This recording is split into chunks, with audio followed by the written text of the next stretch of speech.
This is the FeiyuTech AK2000S, the new iteration of the AK2000. And I have found quite a few interesting things when I was setting this gimbal up with my DSLR. So here are 7 tips and tricks that you should know about when setting this gimbal up. Let's start now.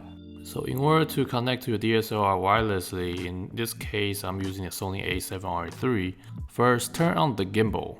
So you will be needing the FeiyuOn app in order to do this.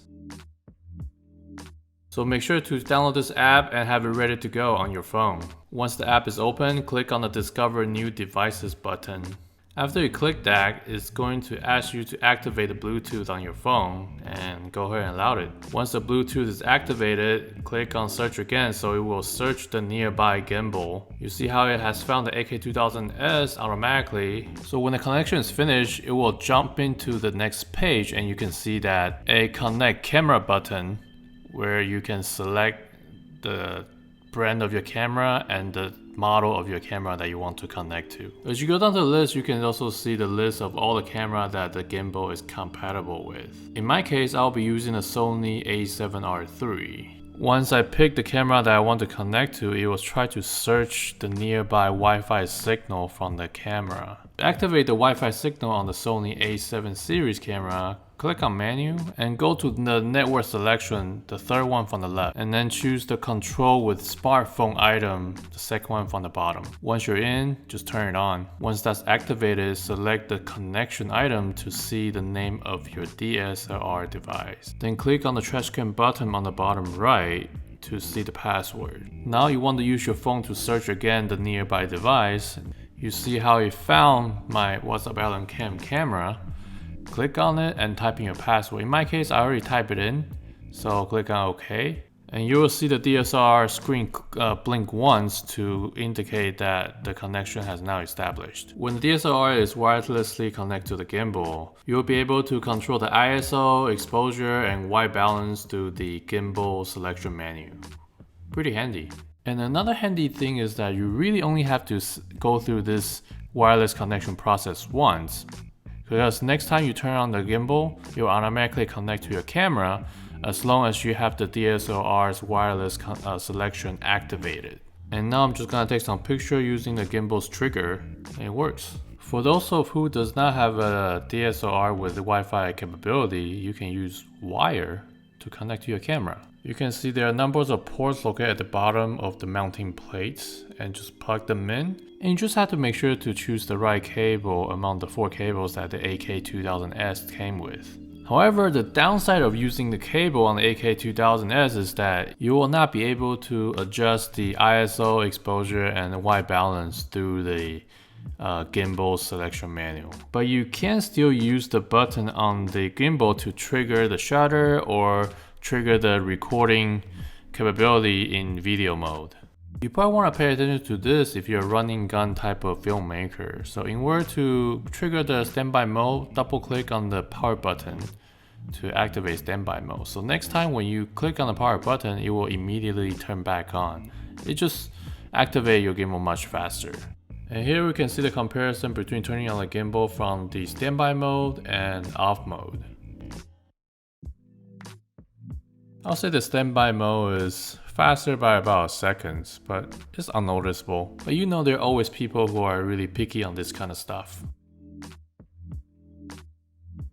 I'll say balancing a gimbal is one of the most painful exercise if it's your first time using a gimbal, but for those of you who are more experienced, you'll notice balancing the tilt and roll axis are quite easy with just a few practices.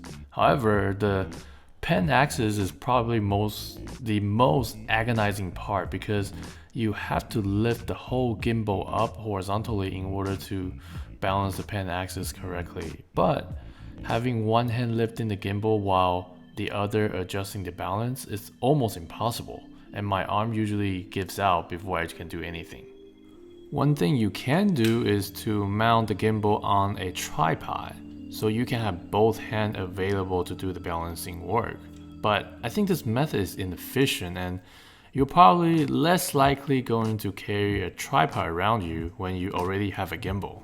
So here's how I balance the pen axis easily like a mouse. Basically spread the tripod leg open and flip the gimbal over and use the back handle as the anchor to let it lay almost horizontally.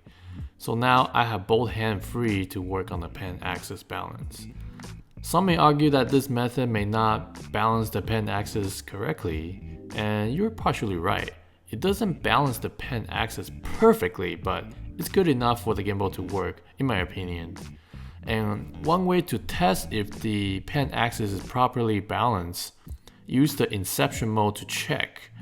Let the pen axis rotate while it's standing on its upright position, and slowly tilt the gimbal horizontally. If the pen axis continues to rotate without any jitter, that means the axis is balanced enough.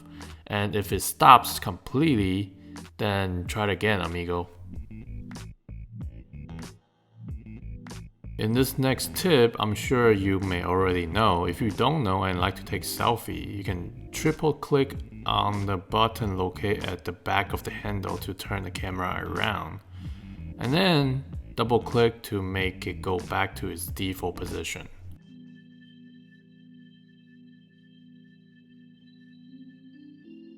By default, the tilt axis will tilt up and down when you turn the knob, but the knob is not only for turning, you can actually push the knob to switch the axis that you want to maneuver.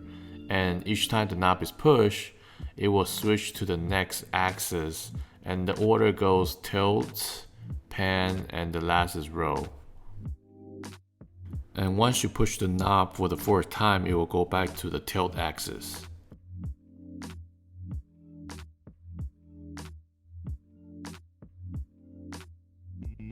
One thing that kind of bugs me in terms of the design of the back handle is that it requires 3 Allen screws to secure the handle in place. And I was kind of expecting the same design as the AK4000 series, which has the hand screw design that allows you to attach the back handle without the need of any extra tools.